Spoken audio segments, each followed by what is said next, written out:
Hello there everybody, Sam's Trains here, welcome back to the railway.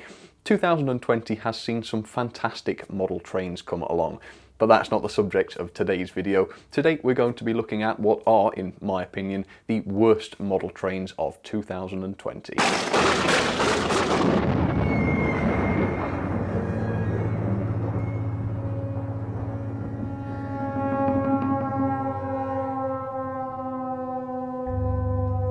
Let's find out then which locomotives are at the bottom of this year's ranking. These are models that I reviewed this year, they're not necessarily new for this year, I should say that.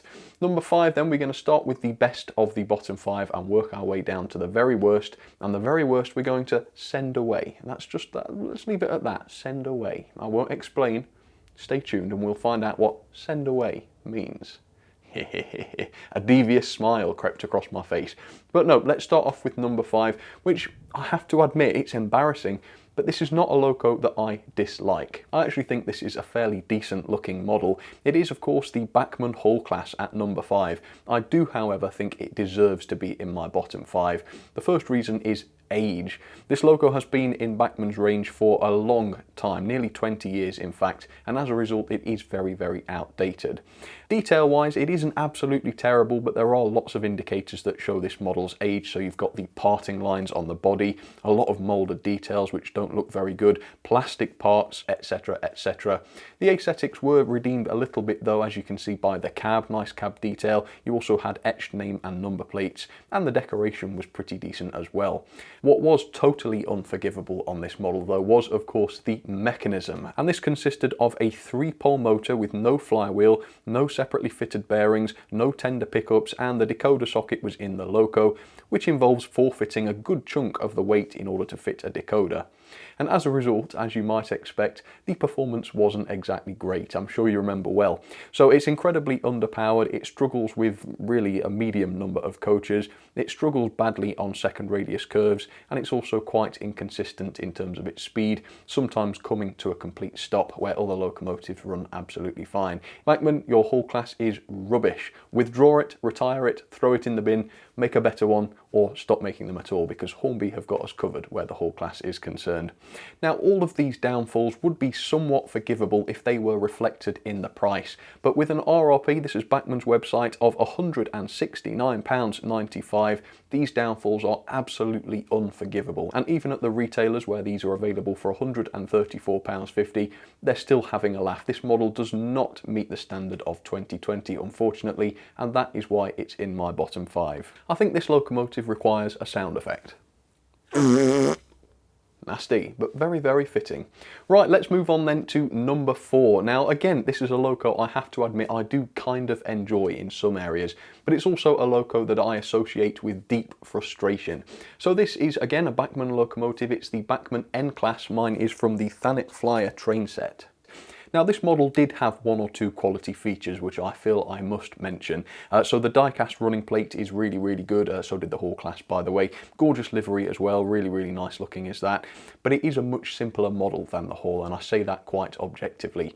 So there's no painted cab, which is just not acceptable at any sort of modern price, to be quite honest with you, especially because it's an open, exposed cab, which just shows the fact that there's no paintwork inside there, and the underframe in particular is really quite basic and undetailed.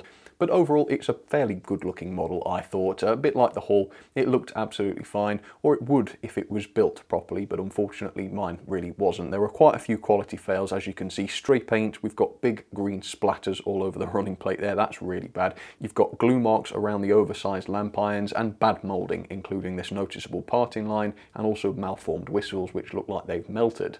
Like the Hall though, I think I have seen worse. What really makes this locomotive a lemon is of course the mechanism. So again, I mean just rinse and repeat for the Hall really. 3-pole motor, no flywheel, no brass bearings, no tender pickups, decoder in the locomotive, and to make things even worse you've got this ridiculous loco to tender coupling, which is so annoying. It causes derailments, and people have been complaining about this for absolutely years. This model has been around for decades, but Bachmann have never seen fit to improve it, which I think is disgraceful. Except of course they have seen fit to bump up the price. Express, the train set being £179.95 RRP, and the loco on its own, in a much more basic Southern Black livery by the way, costs £159.95, which frankly is embarrassing and inadequate. At the retailers, the full set comes in roughly at £139.50, that was at Rails of Sheffield, and the loco on its own at about £100, that's at the model centre. We all know that Bachmann are capable of producing some excellent models, but unfortunately this is not one of them. There, a fitting sound effect for you. Right then, let's move on to... That's Bachmann coming to get me. Next up then, a bit of a change of gear, because these first two models are highly expensive and designed for serious modelers, which make them even more embarrassing. I suppose we should let this next one have a little bit of slack because it's more aimed towards beginners. So this is what I call the AliExpress 040 tender engine, which I believe was once made by Pico, or something very similar was made by Pico. So the expectations for this were far lower because I think it only cost me around £40. My main issue with this one is, though, even if it is designed for children, it still should be nicely made, and this unfortunately was not. So you've got these loose buffers which just come out willy-nilly. That's no good for anybody, is it, let alone children. Pathetic couplings, just nasty bits of bent metal. You've got this sealed cab which made absolutely no sense. You couldn't put crews inside. Well, you couldn't even if you wanted to, because there's just a motor filling the place up. You've got plastic connecting rods which look awful, really, really nasty. No coupling rods either, by the way, they're just totally missing. You've got this extremely visible mechanism with this huge gear. Again, you can't give that to children. That big gear is going to be this far from the carpet. That's just going to get totally cacked up, isn't it? And then you've got this mismatching tender as well, which looks like it was from an entirely different model. In fact, I believe this loco was once a tank engine. They've just like chopped the coal bunker off and added a tender. I guess that's fine wherever this loco comes from. Frankly, beginner models are arguably more important than premium ones, and that's because they're responsible for drawing new blood into the hobby. I honestly cannot see how this locomotive would do that. I mean, it's not particularly cheap, it's horribly made, and the performance brings out my destructive tendencies because of the noise it makes. Listen to this.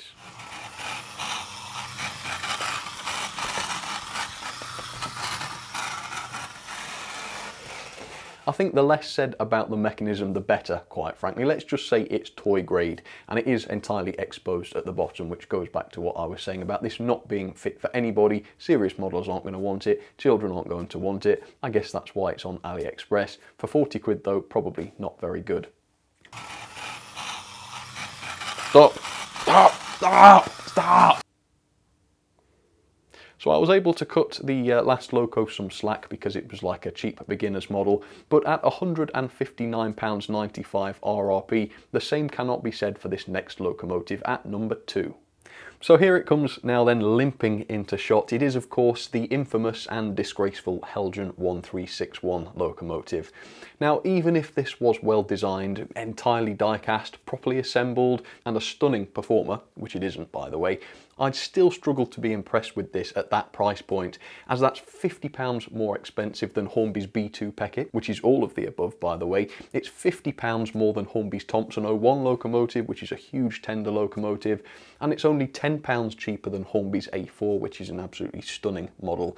And it's not just Hornby beating them on price here, the same can be said of products from Oxford, Dapol, Hattons, and yes, even Bachmann. But you know, if the price was the only issue with this model, it wouldn't be the second worst locomotive of the year, would it? Of course not. So the body, the vast majority of it is just plastic, and usually that isn't a good thing. I do like me a bit of die-cast, but in this case I would say it's a blessing because the die-cast on this locomotive is an absolute travesty. The running plate is terrible, it's got scratches all along it, the steps are not formed properly, and the casting around the cylinders is frankly dreadful. It looks terrible. Even the AliExpress 040 looked better than that. The separately fitted parts are sloppily moulded and badly applied, as you can clearly see here. You've got chunks of paint missing from the chassis block, you've got unrealistic wheels with no axle covers or anything like that, they look terrible. You've got a poor quality cab with mainly moulded controls, and the window bars are just part of the moulding, they're not separately fitted despite the price.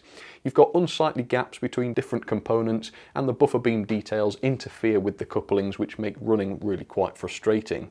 The mechanism is a total dog's dinner. I mean, forget proper bearings, they go on quality models, and this isn't that. If you remember my review, you will know that if you tighten all of the screws on the base, of which there are far too many, the locomotive just cannot run. The mechanism just locks up, doesn't work. Since my review, the locomotive has also developed a wobble, and the running gear started clashing with itself as well now, which causes the model to lock up at random, and obviously if I don't notice this, I run the risk of burning the model out. It's a total waste of time.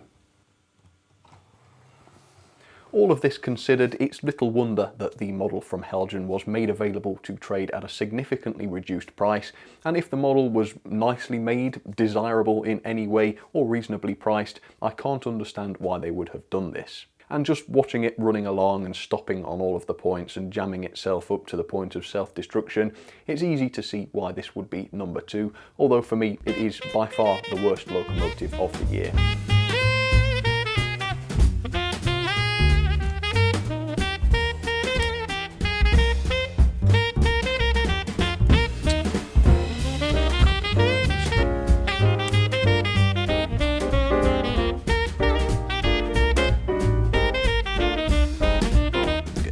Away. Come on. Going around the curves, keep going. And we got it. Oh, great. No.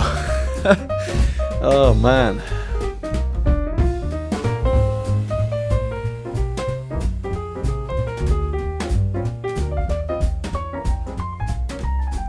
I give up.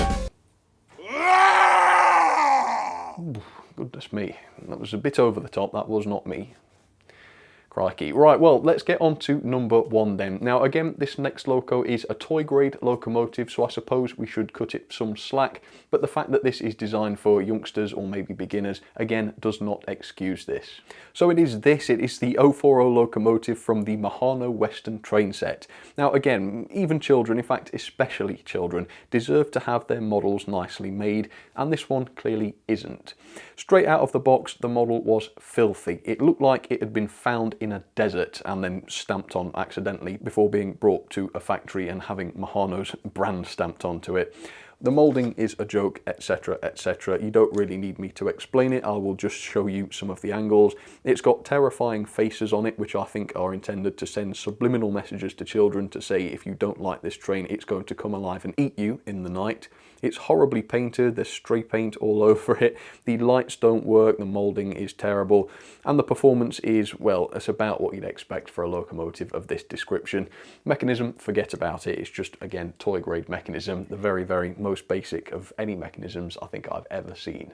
It does kind of have at least one saving grace though, and that is the price. I tried to sort of itemise the cost of everything in the train set, and the cost of the loco itself comes out at around £10. So yes, it's basically junk. No, I wouldn't recommend buying it, but compared with Helgen's £160 junk, RRP by the way, it doesn't seem too bad, does it? However, it doesn't excuse the fact that at any price this is a really nasty little piece of kit, and so therefore, oh goodness me, it sounds like train time, but I don't think that was train time. It sounded more like a bell, the bell of judgment. Perhaps this loco's time is nearly at an end. Perhaps it's time to send this loco away. Thank you, Sam. Yes, it must be said there's a slight air of melancholy around here as we prepare to eject the worst model train of 2020 from the loft, hopefully forever, by flinging it to its death down this loft ladder. Right, it is time to send away the travesty then. Although I feel a bit bad about just chucking it without some sort of protection. If we're going to send it away, it perhaps needs some packaging. There we are, pop it in a box. I think that is too much in the way of packaging, but just a box should be alright, I would say. No, packaging peanuts, packaging peanuts. I don't want to damage any model trains.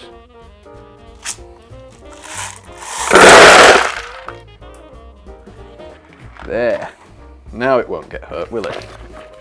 Let's shut this box nicely. Let's tape it shut, because we don't want anything to escape. It's a bit like the...